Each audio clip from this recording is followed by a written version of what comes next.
Lock ചെയ്ത് കഴിഞ്ഞാൽ മർമ്മത്തെ വലിച്ചു പിടിക്കും. അപ്പം നീ ലോക്ക് ചെയ്താ? ആ അല്ല ഒന്നും കൂടി ചെയ്തേ, ലോക്ക് ചെയ്തേ. അത് ഒന്നാമത് തന്നെ ഊരി പോകുന്നു. പിടിക്ക്. എടാ ലോക്ക് വന്നില്ല, അതവനെ ഊരി കൈ ചുരുക്കണാരണമാണ്. ഇല്ല ലോക്ക് എന്നാ ഈ ലോക്ക് വന്നു കഴിഞ്ഞാൽ മർമ്മത്തെ ഇത് ചെയ്യണം, ടൈറ്റ് ചെയ്യണം. ഇത് ഇവൻ ടൈറ്റ് ചെയ്തിട്ടുണ്ടെങ്കിൽ ഇല്ല, ടൈറ്റ് ചെയ്തില്ലെങ്കിൽ അതാണ് ടൈറ്റ് ചെയ്യും.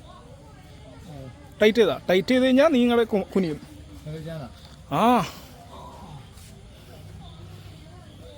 കുനിയില്ലേ? ഒന്നുകൂടി ചെയ്ത് നോക്കിയേ. അപ്പം നീ എന്താ നേരത്തെ കുനിക്കാഞ്ഞാ? അതാണ് പ്രശ്നം. ആ ലോക്കിടാൻ ചെല്ലുമ്പോൾ ആ ലോക്കിടാൻ ചെല്ലുമ്പോൾ പിടിക്കാന്ന് വെച്ചിട്ടൊന്നും ഓടിച്ചെല്ലണ്ട, തട്ടി തളർത്തിയിട്ടൊക്കെ ചെല്ലണം. സപ്പോസ് പിടിച്ചെന്നായിരിക്കാം കുനിച്ച്, കണ്ടാ കുനിച്ചെന്ത് ചെയ്യും? റോൾ ചെയ്യാണ്ട് പണിയുണ്ട്. എന്ത് ചെയ്യും? ഉൾക്കൈ പിടിയില്ല, അത്ര നിന്റെ വന്നം. കയ്യും പിടി,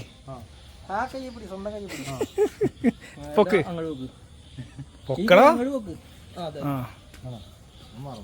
മറക്കും.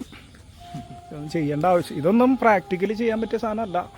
പഠിക്കാനും എളപ്പുകൾ മനസ്സിലാക്കാനുമുള്ള സംഭവം മാത്രമേ ഉള്ളൂ. എളപ്പുകൾ മനസ്സിലാക്കണ്ട നമുക്ക്. ബുദ്ധി ഉപയോഗിച്ച് വരുമ്പോഴത്തേക്കും